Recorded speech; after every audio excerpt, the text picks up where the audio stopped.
And the message, the unspoken message to civil servants was, what Mandelson wants, Mandelson gets. This has damaged the party that I've been a member of for 50 years. I urge him to take steps to clear this toxic culture out of our party and take the first step by having an independent inquiry into Labour Together. The Prime Minister appeared to rely on procedure and official channels to contain the growing Mandelson controversy. But that approach hasn't held. What unfolded this week in Parliament suggested the issue is far from resolved. Instead of fading away, it has drawn renewed attention, and the pressure is now coming from unexpected directions.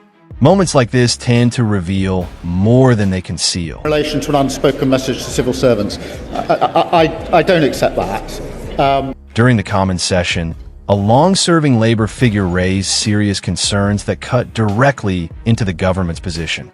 The remarks touched on internal decision-making, funding transparency, and questions around oversight. These are not minor issues. They go to the heart of how power is exercised and monitored. When concerns like this are voiced from within, they carry additional weight and demand closer examination. This is the route you wish to take. You should give us the name of the person you would like to appoint, and we will develop a plan for them to acquire the necessary security clearances and do due diligence on any potential conflicts of interest or other issues of which you should be aware before confirming your choice. The House doesn't want to hear about what Mr. Wormholt said a year later. That was the advice then. Why didn't he follow it? So the broader question becomes unavoidable. Who is ultimately shaping decisions at the top level, and how transparent is that process? The footage from this exchange offers important context, especially when compared to how the story is being presented elsewhere. Pay attention to the reactions and the tone. It often reveals as much as the words themselves. If you're looking for clear, direct political analysis, stay with this breakdown as we go through it step by step. Now, on this side of the House at least, to my honourable friend, many will appreciate his apology today.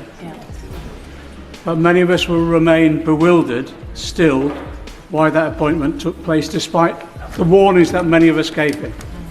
And isn't the reality this, that when he sought to realise his ambition to become leader of the Labour Party, with very little base within the party, he became dependent on McSweeney and Mandelson and Labour Together to organise, fund his election.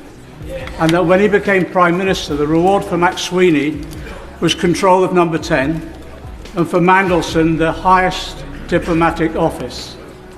And the message, the unspoken message to civil servants was, what Mandelson wants, Mandelson gets. This has damaged the party that I've been a member of for 50 years. I urge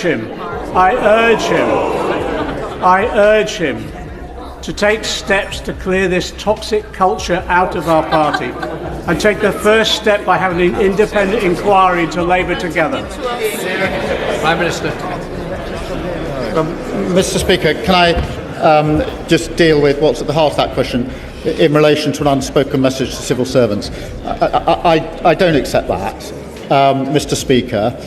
It is simply not good enough on a question of national security where clearance, the recommendation is clearance be denied, for anyone, particularly senior civil servants, to do anything other than provide me with the relevant information, and that is what should have happened in this case. Just when it seemed the situation had reached a peak, further developments added another layer of complexity.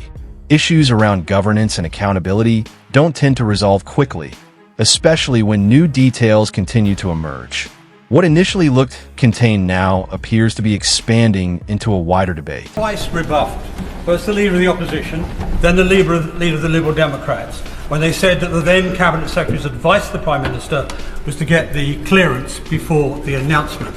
So I'm going to read in one sentence from a document entitled Options for HMA Washington from the Cabinet Secretary of the day to him personally. It says, if this is the route you wish to take, you should give us the name of the person you would like to appoint, and we will develop a plan for them to acquire the necessary security clearances and do due diligence on any potential conflicts of interest or other issues of which you should be aware before confirming your choice. The House doesn't want to hear about what Mr. Wormholt said a year later. That was the advice then. Why didn't he follow it?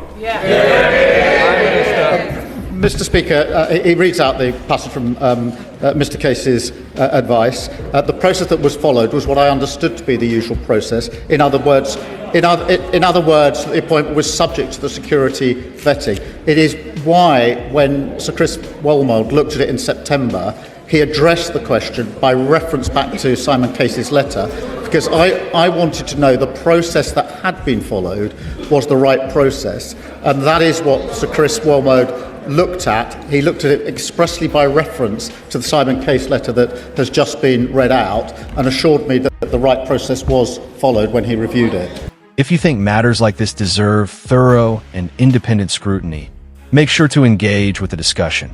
Share the video to keep the conversation informed, and leave your perspective below. Do these developments point to a temporary political challenge or something more significant? The more attention these issues receive, the harder they are to set aside.